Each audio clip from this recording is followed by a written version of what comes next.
नाभादास का जन्म 1570 के आसपास माना जाता है।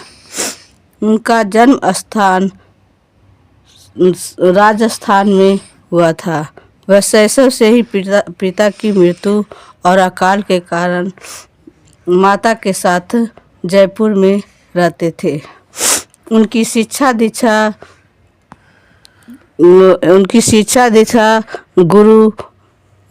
गुरु अग्रदास के द्वारा हुई थी, जो स्वामी रामानंद की शिष्य परंपरा के प्रसिद्ध कवि थे। उनकी कृतियाँ भक्तमाल है और अष्टयाम है, जो कि ब्रज भाषा में है। नाभादास सगुनोपासक राम भक्त कवि थे। वे गोस्वामी तुलसीदास के समकालीन कवि थे। भक्तमाल जैसा कि नाम से ही स्पष्ट होता है, भक्त चरित्रों की माला।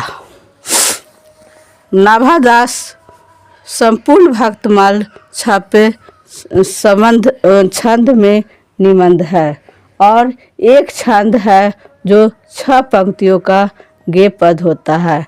इसमें 316 छापों में 200 भक्तों का चरित्र वर्णित है। इस छापे में नाभादास ने कबीर और सूर्य के गुणों का वर्णन किए हैं। अब मैं छापे को पढ़ूंगी और अर्थ समझाते हुए आपको बताऊंगी। भगति विमुख जय धर्म सो सब अधर्म करी गए, योग यज्ञ व्रत दान भजन बिनु तुच्छ दिखाए। इस पंक्ति में नाभादास द्वारा लिखा गया छाप्य भक्तमाल में संकलित है। इसमें नाभादास ने कबीर के व्यक्तित्व और उनके गुणों का उल्लेख किया है। इस पंक्ति में नाभादास कहते हैं कि कबीर जी हैं जो मन से भक्ति करता है। कबीर जी कहते हैं कि जो भक्त मन से भक्ति करता है वही भक्ति है। कबीर के अनुसार हृदय से की गई भक्ति को ही धर्म माना गया है। जिसके मन में सच्ची भक्ति है, सच्ची प्रेम है, वही भक्ति सही होती है।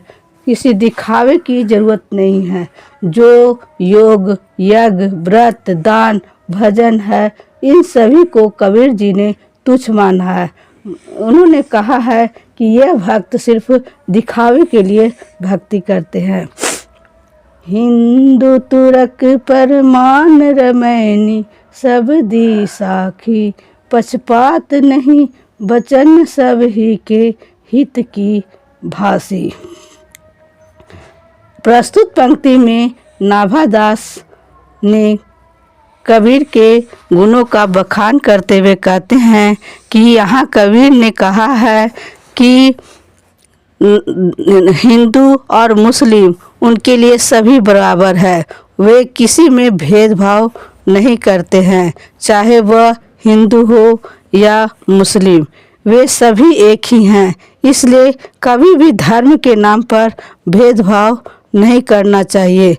यह सब उनके साखी शब्द रामायणी पुस्तक में प्रमाणित है।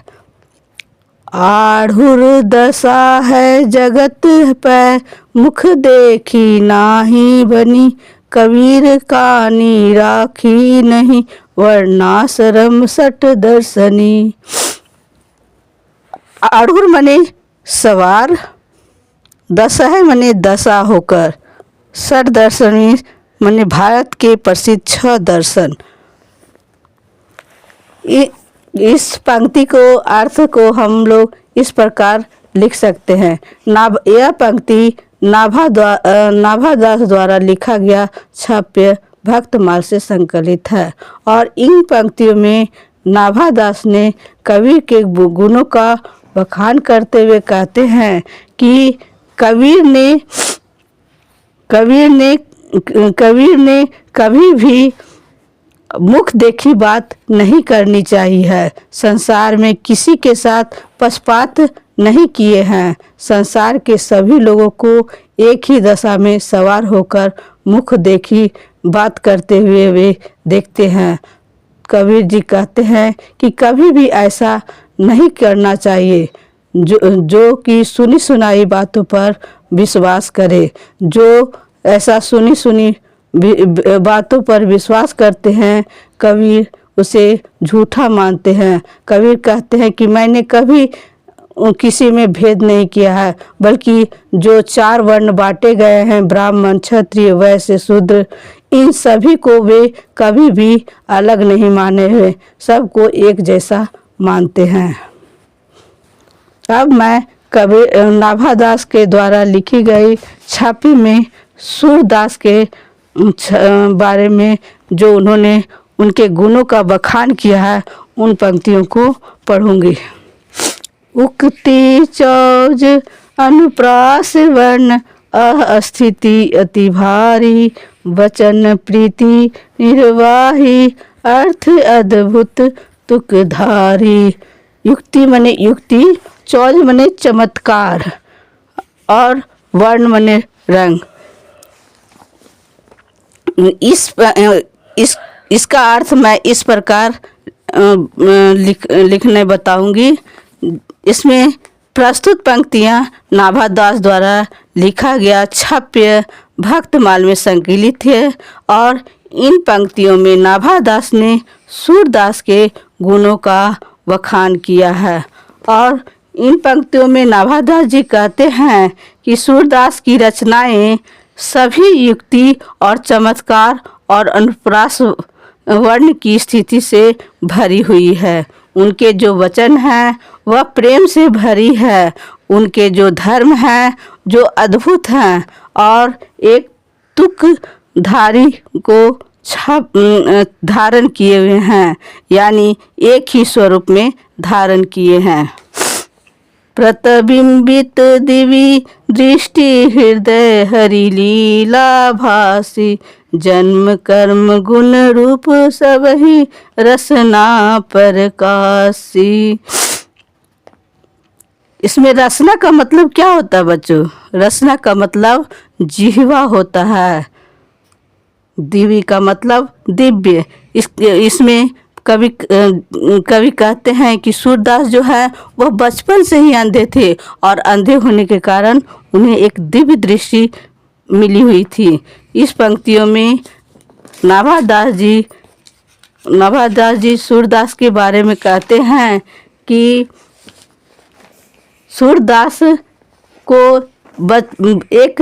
सूरदास ने अपनी एक दिव्य दृष्टि से अपने हृदय में हरि का एक प्रतिबिंब बनाए हुए हैं और वे प्रभु की लीला का वर्णन इस तरह से किए हैं जैसे वे खुली आंखों से उन्हें देख रहे हैं। उन्होंने श्री कृष्ण का जन्म, धर्म, कर्म, गुण और रूप का वर्णन अपने वचनों के द्वारा प्रकाशित किया है।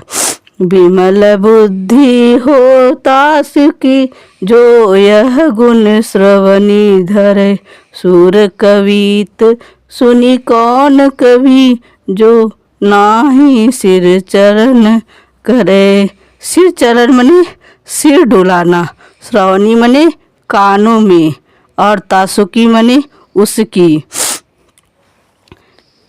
इन पंक्तियों में नाभादास जी कहते हैं कि सूरदास की रचनाओं को, उनके गुणों को अपने कानों से सुन लेता है। जो व्यक्ति सूरदास की रचनाओं को, उनके गुणों को अपने कानों से सुन लेता है, उसकी बुद्धि निर्मल हो जाती है।